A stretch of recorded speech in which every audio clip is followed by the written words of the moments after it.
Right, so Neville, as you enter this room, you see 3 enormous crystal chandeliers brilliantly illuminate this magnificent chamber. In the centre of the room, a long, heavy table is covered with a fine white satin cloth. The table is laden with many delectable foods, roasted beast basted in savoury sauce, roots and herbs of every taste, and sweet fruits and vegetables. At the far end of the table stands an all too familiar figure at this point. His looming figure turns towards you, and he curls his mouth into an enigmatic smile. Mr. Daggersen, it is a pleasure to meet you once more. I gather that since you are here, you have chosen to wisely accept my deal. It sounded like a good deal to me at the time. Indeed. Rahadin, please bring forward the symbol. You see Rahadin enter the room and bow before them in a kneeling fashion and hold out this symbol in an extended hand above like a beggar. He sort of takes it in his hand and then places it. He opens a box behind him and places it within and slams it shut. He turns towards you once more.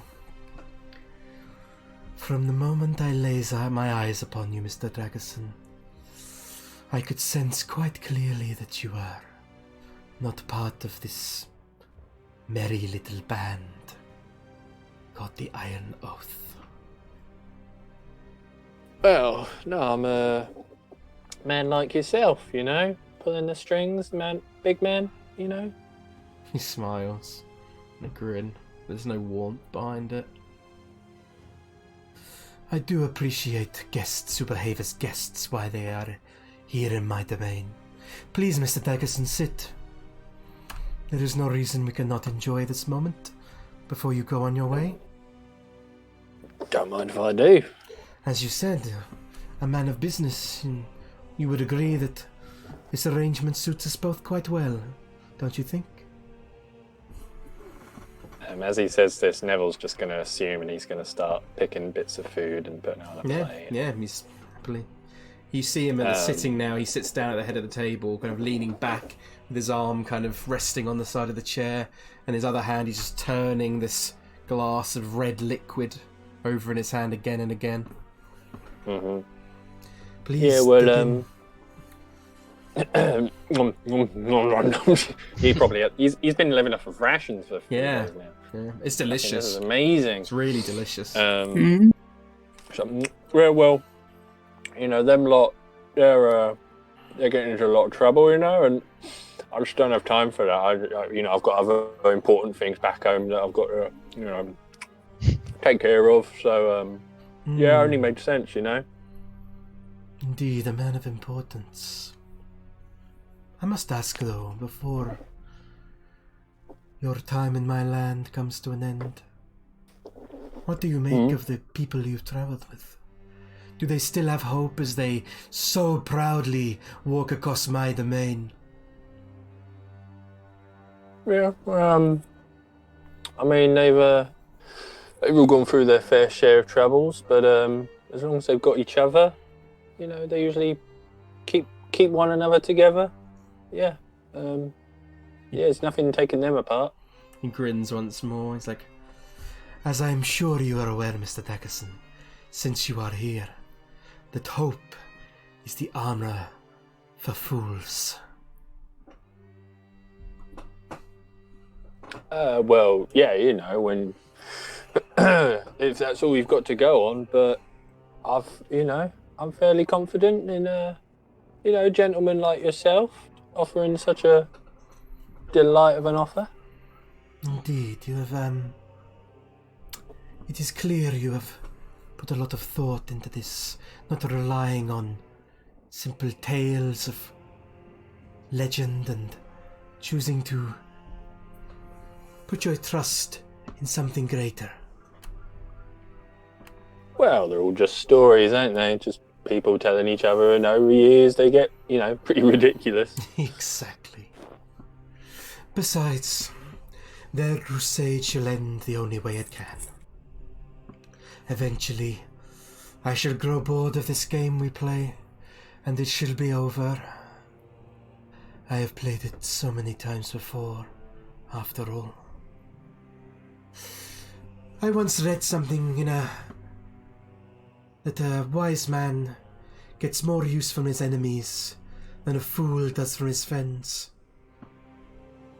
I believe you've made a very wise decision today, Mr. Daggersen. Here. So we get through his fair bit of food. Yep.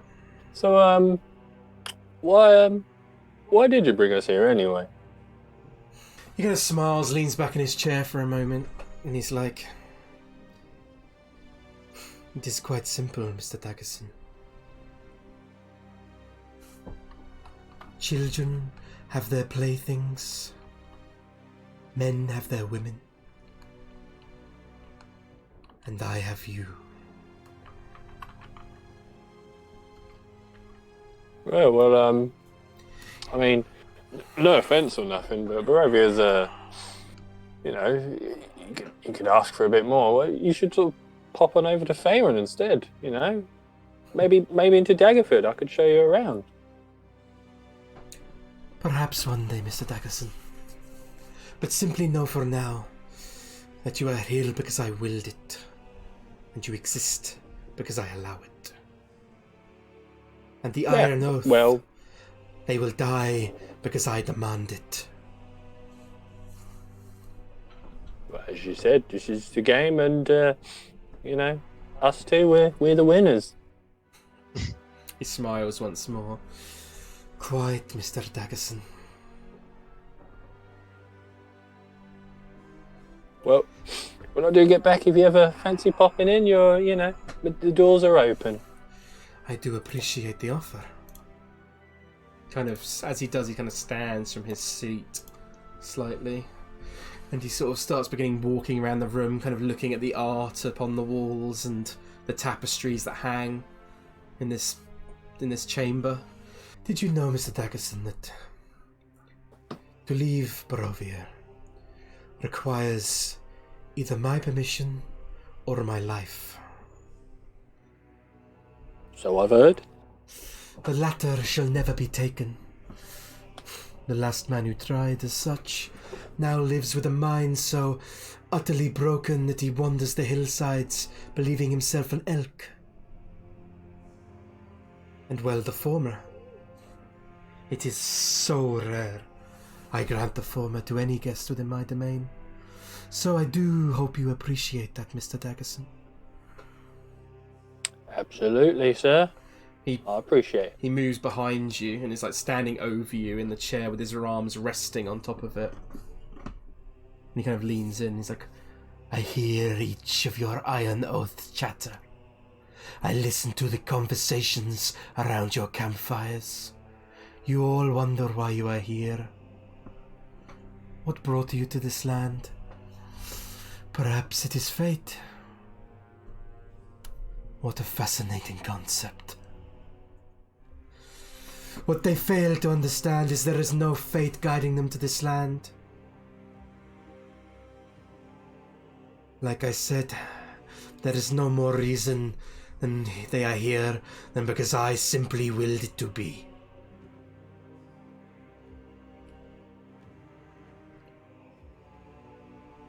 You are all here because I willed it. You are all here and exist simply because I allow it. And you will die because I demand it. and he leans into your ear and whispers, And at least you will die with dignity. It is more than could be said for the rest of them. and suddenly you feel a sharp blade cut across your throat in a motion so fast you couldn't even think to stop it. The blood begins to rush from your neck with a sickening determination. You choke. You try to speak, but nothing comes out. You look up at Strahd, who looks upon you like a disapproving parent, holding the dinner knife with which you ate.